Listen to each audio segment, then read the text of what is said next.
Hello viewers, स्वागत है आपका केमिस्ट्री अमित क्लासेज में। आज आपको मैं इम्पोर्टेंट टॉपिक पढ़ाने जा रहा हूं जिसका नाम है जैव अणु। जैव अणु में मैं आपको सबसे पहले ग्लूकोज की संरचना के बारे में बताना जा रहा हूं, जो कि अक्सर बोर्ड परीक्षाओं में इस पर काफ़ी क्वेश्चन किए जाते हैं। तो ग्लूकोज की संरचना से पहले मैं कुछ आपको बेसिक चीज़ें बता देता हूं कि ग्लूकोज को एल्डोहेक्सोस भी कहते हैं, क्योंकि ग्लूकोज में क्रियात्मक समूह एल्डिहाइड होता है और साथ में इसमें चूँकि 6 कार्बन की संख्या पाए जाने के कारण इसका जो मूल शब्द है वो हेक्स है, और चूँकि इसमें ओस सफिक्स यूज करके हम इसको जोड़ते हैं तो बनता है नाम एल्डोहेक्सोस। इसको डेस्ट्रोस के नाम से भी जानते हैं। ग्लूकोज एक ऐसा कार्बनिक यौगिक है जो पृथ्वी पर बहुतायत मात्रा में पाए जाने वाला कार्बनिक यौगिक है। अब ग्लूकोज के बारे में मैं थोड़ा बताने जा रहा हूँ, इसकी संरचना कैसे बनती है। चूँकि इसका जो सूत्र होता है C6H12O6 होता है, तो यहाँ पर मैंने इसका ओपन चेन स्ट्रक्चर बनाया है। इस पर आपको ये ध्यान देना है कि सबसे पहले आपको 6 कार्बन को दिखाना है। चूँकि कार्बन की चतुष्फलकी संरचना होती है इसलिए 4 बॉन्ड फॉर्मेशन करता है और इसमें एल्डिहाइड समूह पाया जाता है। इसको हम पूरे को कहते हैं एल्डिहाइड ग्रुप। ये हमारा फंक्शनल ग्रुप एल्डिहाइड ग्रुप है। और एक चीज़ और इसमें ध्यान देना है कि इसमें तीसरे पोजीशन पे लेफ्ट साइड पे हमारा OH होता है। लेफ्ट साइड पे OH ग्रुप पाया जाता है और बाकी सारे OH ग्रुप जो होते हैं वो राइट साइड पाए जाते हैं। जब इनको हम हाइड्रोजन आयोडाइड की उपस्थिति में काफ़ी देर तक गर्म करते हैं, काफ़ी देर तक इसको हीट करते हैं लंबे समय तक, तो ये ग्लूकोज नॉर्मल हेक्सेन में परिवर्तित हो जाता है, जिसका तात्पर्य ये है कि यह बताता है कि ग्लूकोज की जो संरचना है वह 6 के 6 कार्बन इसके रुजरेखी श्रृंखला के रूप में होते हैं। इसलिए जब इसको हाइड्रोजन आयोडाइड के साथ गर्म करते हैं तो यह नॉर्मल हेक्सेन में कन्वर्ट हो जाता है, जिसका अर्थ होता है कि यहाँ पे इसका रिडक्शन होता है, यानी क्योंकि इसमें से ऑक्सीजन जो है निकलता है। तो कैसे निकलेगा हमको ये ध्यान देना है कि सबसे पहले यहाँ पर दोनों बैलेंसेस की हमको फ्री कर देनी है। तो जब 2 बैलेंसेस की हम फ्री करेंगे तो आपको पता है कि जब भी हम किसी का अपचयन कराते हैं तो उसमें से ऑक्सीजन निकलता है, हाइड्रोजन जुड़ता है, तो ये अपना जो ऑक्टेट कंप्लीट करता है वो हाइड्रोजन से करता है। तो पहले वाले कार्बन में 1 हाइड्रोजन है और चूंकि इसकी 2 वैलेंसी फ्री है तो यहाँ पर 2 हाइड्रोजन इसके साथ लिंक होंगे। तो इस तरह से हमारा संरचना बन जाएगा H bond H bond H। Oxygen की 2 वैलेंसी फ्री हुई तो ऑक्सीजन की 2 वैलेंसी फ्री, इधर कार्बन की 2 वैलेंसी फ्री हुई। एक कार्बन अपना अष्टक पूरा करने के लिए 2 हाइड्रोजन को अपने साथ ऐड करता है। फिर हम दूसरे कार्बन पे आते हैं। दूसरे कार्बन पे जो है हम एक कार्बन और ऑक्सीजन की बैलेंसी फ्री करते हैं और एक ऑक्सीजन और हाइड्रोजन की बैलेंसी फ्री करते हैं। तो इस तरह से हमारा एक हाइड्रोजन की बैलेंसी फ्री हुई तो हाइड्रोजन और कार्बन की एक बैलेंसी फ्री होने के कारण ये कार्बन ये हाइड्रोजन के साथ, ये कार्बन ये हाइड्रोजन के साथ पेयर बॉन्ड फॉर्मेशन करके, इसका मतलब है शेयरिंग करके इलेक्ट्रॉनों का बॉन्ड फॉर्मेशन करता है। तो इसके साथ आपके 2 हाइड्रोजन जुड़े हैं। अब तीसरे वाले कार्बन में आपको ध्यान देना है कि जो प्रक्रिया आपने इस वाले में किया है वही प्रक्रिया आप इसमें भी करेंगे। यहाँ पे एक बॉन्ड क्लीवेज करेंगे और एक इसके साथ करेंगे तो ये ऑक्सीजन निकलेगा। तो हाइड्रोजन की एक वैलेंसी फ्री है, एक कार्बन की, और कार्बन की वैलेंसी जो फ्री है ये इस कार्बन के साथ इस हाइड्रोजन के साथ बॉन्ड फॉर्मेशन करके CH बॉन्ड CH2 बना लेगा। फिर यही सारी प्रक्रिया आपको पूरा करना है। एक बैलेंसी यहाँ फ्री करनी है, ये बॉन्ड क्लीवेज करना है, फिर यहाँ तोड़ना है, यहाँ ये बैलेंसी आप फ्री करते जाइए और जो अनपेयर्ड ऑर्बिटल होंगे कार्बन और हाइड्रोजन के आपस में शेयरिंग करके जुड़ते चले जाएंगे। क्योंकि कार्बन के पहले ऑलरेडी एक हाइड्रोजन है, दूसरा हाइड्रोजन के साथ ये बॉन्ड फॉर्मेशन करता है, तो इस तरह से आपका बन जाएगा। और फिर यही सारी प्रक्रियाएँ आप अन्य में भी करेंगे और आपका नॉर्मल हेक्सेन टूट जाएगा। यहाँ पर यही प्रक्रिया आप फिर करेंगे, बॉन्ड आप ब्रेक कर दीजिए और कार्बन हाइड्रोजन के साथ बॉन्ड फॉर्मेशन करेगा और ऑलरेडी उस कार्बन के साथ 2 हाइड्रोजन जुड़े हैं और एक और बॉन्ड फॉर्मेशन करके 3 हाइड्रोजन जोड़ लेता है। इस तरह से हमारा नॉर्मल हेक्सेन तैयार होता है। नॉर्मल हेक्सेन हमारा ये बताता है कि यौगिक में जो ग्लूकोज की संरचना है वो 6 के 6 कार्बन इसके रुजरेखी स्टेज में है। अब आप ध्यान देंगे थोड़ा आगे आप प्रोसीजर में।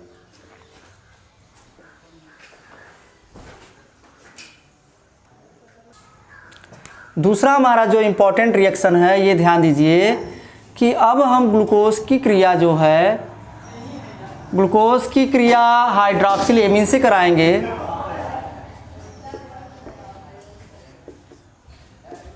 C bond H bond O bond H, C bond H bond OH, C bond H bond OH,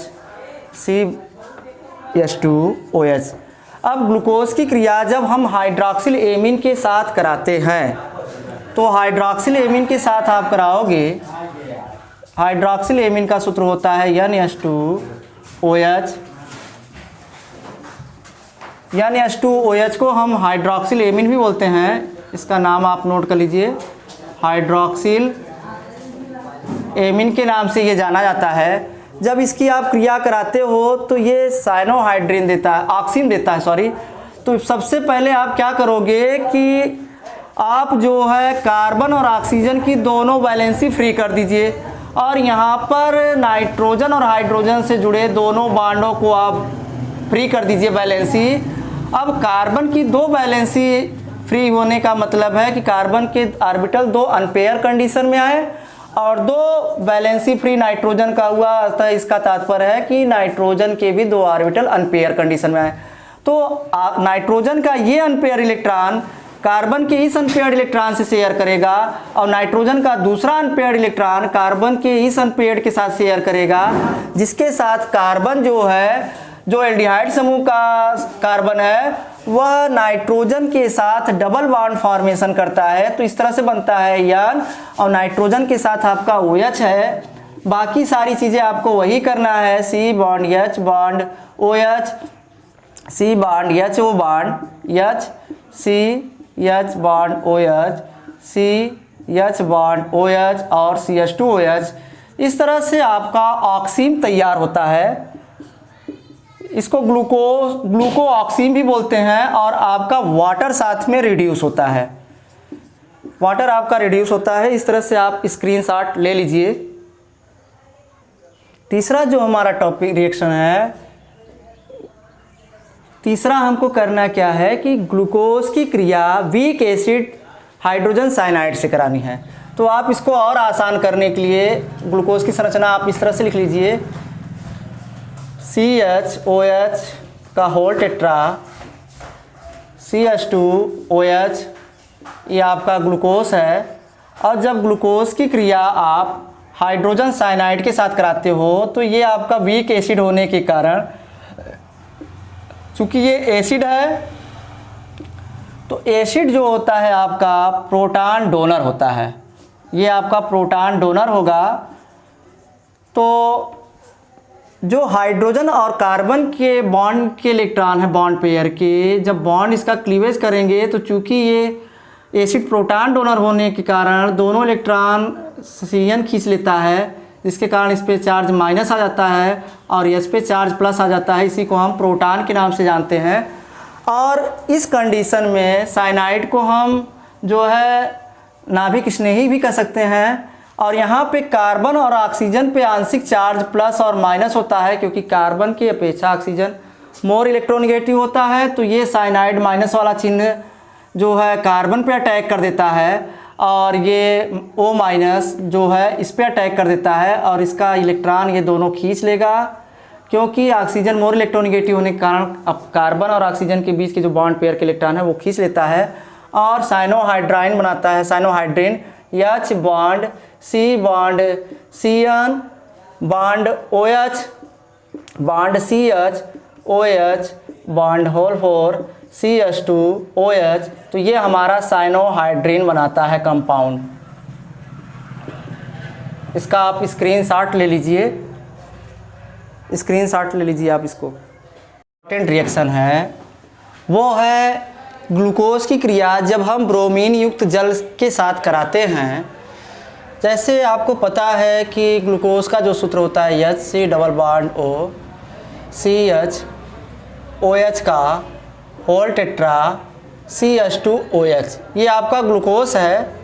और जब ग्लूकोज की क्रिया हम ब्रोमीन युक्त वाटर से कराते हैं तो यहाँ पर आपको पता है कि H bond O bond water molecule का अपने स्ट्रक्चर बनाया।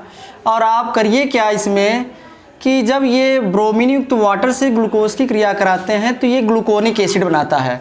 अब ग्लूकोनिक एसिड ये कैसे बनाएगा, ये आपको देखने की वाली बात है। सबसे पहले वाटर मॉलिक्यूल में आप इसके दोनों वैलेंसी फ्री कर दीजिए, जिससे इसकी 2 वैलेंसी फ्री हो गई। ऑक्सीजन की 2 वैलेंसी हमने फ्री कर दिया।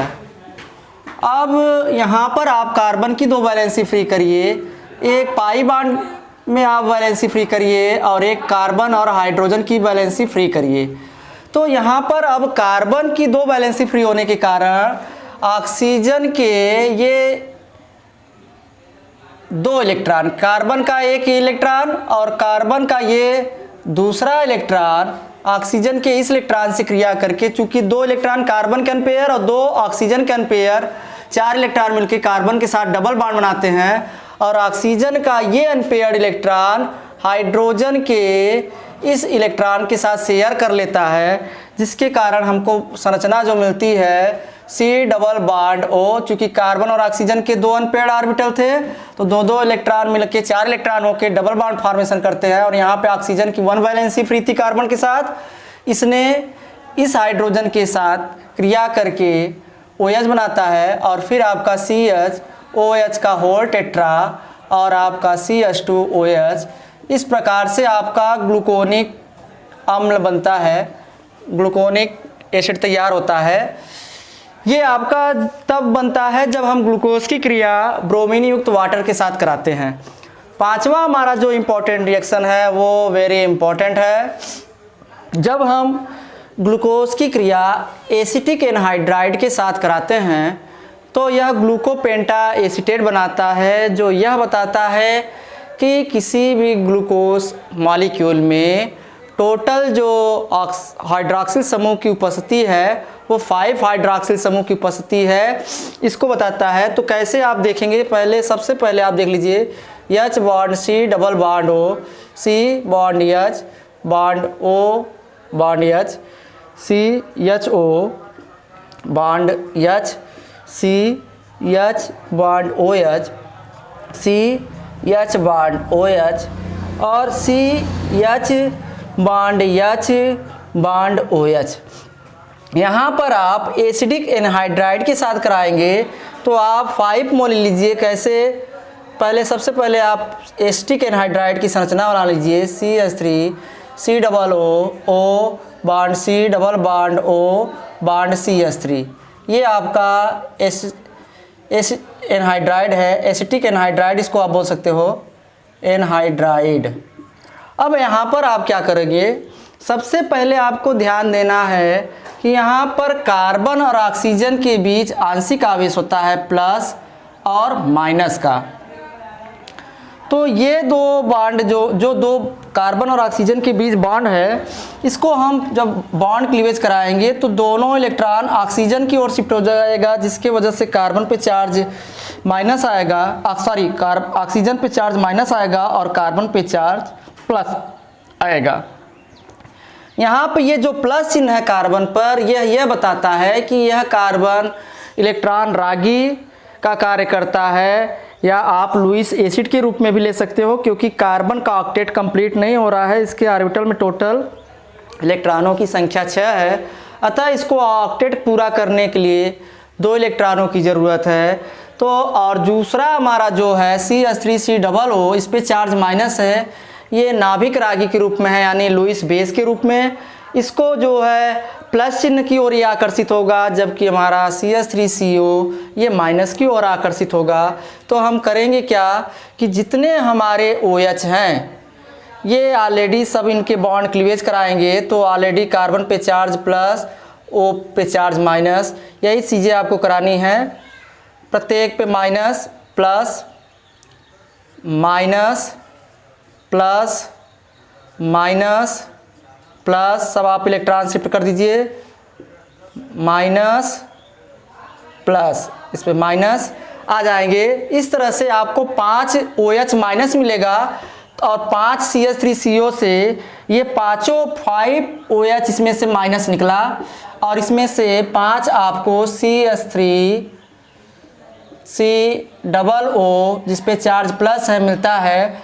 तो ये पाँचों OH इसको इलेक्ट्रॉन डोनेट करते हैं, जिसके वजह से आपका जो कंपाउंड बनता है वो 5CH3COOH बनता है, जिसको हम एसिटिक एसिड बोलते हैं, एसिटिक एसिड के नाम से जानते हैं। जबकि दूसरा हमारा जो कंपाउंड मेन बन रहा है, अब आप ग्लूकोज पे आइए, मेन संरचना पे।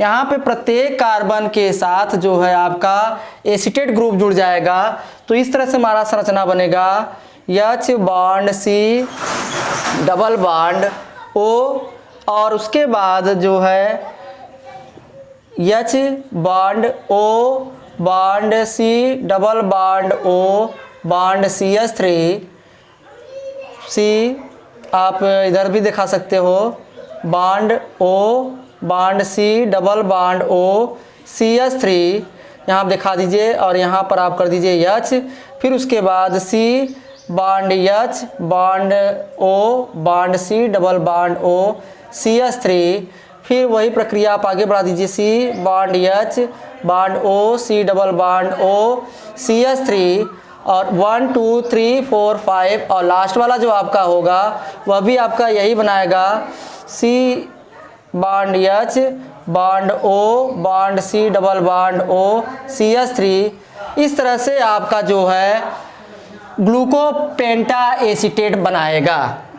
आप या तो इस तरह से आप इसको लिख सकते हैं, या तो आप इसको इस तरह से भी लिख सकते हैं, H bond C double bond O CH, आप इस तरह से भी लिख सकते हो, CH bond O bond C double bond O CH3 का whole tetra, CH2 bond O bond C double bond O CH3, इसको आप बोलते हैं ग्लूकोपेंटा एसीटेट। यह ग्लूकोज में 5 OH समूह की जो है उपस्थिति को प्रदर्शित करता है। आप स्क्रीनशॉट ले लीजिए, स्क्रीनशॉट ले लीजिए। अब नेक्स्ट जो आपका रिएक्शन है उसमें आपको कराना क्या है, चाहे आपका ग्लूकोज हो, C double bond O bond CHOH का होल टेट्रा बॉन्ड CH2OH, ये आपका ग्लूकोज है। ग्लूकोज का जब आप ऑक्सीडेशन कराते हैं तो यह जो है नाइट्रिक अम्ल की उपस्थिति में जब इसका ऑक्सीडेशन कराते हो तो ये सैकराइड में कन्वर्ट होता है, या ग्लूकोसैकराइड भी आप बोल सकते हो इसको, CHOH का whole tetra C double OH। तो ये हमारा सैक्रिक एसिड, सैक्रिक अम्ल है, या इसको आप ग्लूकोसैक्रिक भी कह सकते हैं। या तो आप ग्लूकोनिक एसिड ले लीजिए, C double OH bond CHOH का होल टेट्रा CH2OH, यह आपका ग्लूकोनिक एसिड है। आप या तो ग्लूकोनिक एसिड ले लीजिए या ग्लूकोज ले लीजिए। जब भी आप इनका ऑक्सीडेशन कराते हैं नाइट्रिक अम्ल की उपस्थिति में, नाइट्रिक अम्ल की उपस्थिति में क्रिया कराते हैं तो यह ऑक्सीडाइज होकर के सैक्रिक एसिड का निर्माण करता है। सबसे पहले बनेगा कैसे, आपको ये ध्यान रखना है कि यहाँ पर आपको ऑक्सीजन और कार्बन की वैलेंसी फ्री करनी है और एक हाइड्रोजन और ऑक्सीजन की वैलेंसी फ्री करनी है। तो जब वैलेंसी फ्री होगी तो ऑलरेडी कार्बन की 2 वैलेंसी फ्री हो रही हैं और ऑक्सीजन की 1 वैलेंसी फ्री हो रही है। यहाँ पर आप ग्लूकोज में क्या कर दीजिए कि ग्लूकोज में आपके 2 हाइड्रोजन है, 2 हाइड्रोजन को आप फ्री कर दीजिए। तो जब आप 2 हाइड्रोजन को फ्री करेंगे तो कार्बन की यहाँ पर 2 वैलेंसी फ्री हो जाएगी। तो इस प्रकार से जो नवजात ऑक्सीजन होता है वो 2 कार्बन की वैलेंसी फ्री है, तो 2 इलेक्ट्रॉन इस ऑक्सीजन के साथ जुड़ेंगे और 2 हाइड्रोजन यहाँ पे फ्री है कार्बन के साथ, 2 वैलेंसी यहाँ फ्री है, तो एक ऑक्सीजन के साथ ये क्रिया करके आपका साइक्लिक कंपाउंड बनाएगा। दूसरा यहाँ पे जो ग्लूकोनिक एसिड है, यहाँ पर आप क्या करेंगे, आपका फर्स्ट कार्बन पे कार्बोक्सिलिक ग्रुप है ही, आपको जो है यहाँ पर क्या करना है कि ये हाइड्रोजन को रिमूव करना है, क्योंकि ऑक्सीडेशन में हाइड्रोजन निकलता है और ऑक्सीजन जुड़ता है। तो जब आप 2 हाइड्रोजन को रिमूव करेंगे तो कार्बन की 2 वैलेंसी फ्री होगी। तो जब ये 2 वैलेंसी फ्री करेगा तो अपना ऑक्टेट पूरा करने के लिए 2 इलेक्ट्रॉन इसको चाहिए, तो ये नवजात ऑक्सीजन के साथ 2 इलेक्ट्रॉन इसके और 2 इलेक्ट्रॉन इस कार्बन के मिल करके 4 इलेक्ट्रॉन इस प्रकार से ये डबल बॉन्ड फॉर्मेशन कर सकता है, कर लेगा, या आप कह सकते हो इस तरह से बना लेगा। ऊपर आपका कार्बोक्सिलिक समूह है CHOH का होल टेट्रा, और उसके बाद आप देखिए यहाँ पर चूंकि आपने 2 हाइड्रोजन फ्री किया है, ये 2 हाइड्रोजन आपने फ्री किया है, तो यहाँ पर इसके जगह पर इसकी जो 2 वैलेंसी फ्री है, ये 2 वैलेंसी ऑक्सीजन की 2 इलेक्ट्रॉनों के साथ क्या करता है, शेयर करके इस प्रकार से बॉन्ड फॉर्मेशन करता है। COOH बॉन्ड CHOH का होल टेट्रा और C डबल बॉन्ड OH, इस तरह से आपका साइक्लिक कंपाउंड बनाता है। यदि आपको आज का वीडियो अच्छा लगे तो आप लाइक और शेयर करिए। धन्यवाद।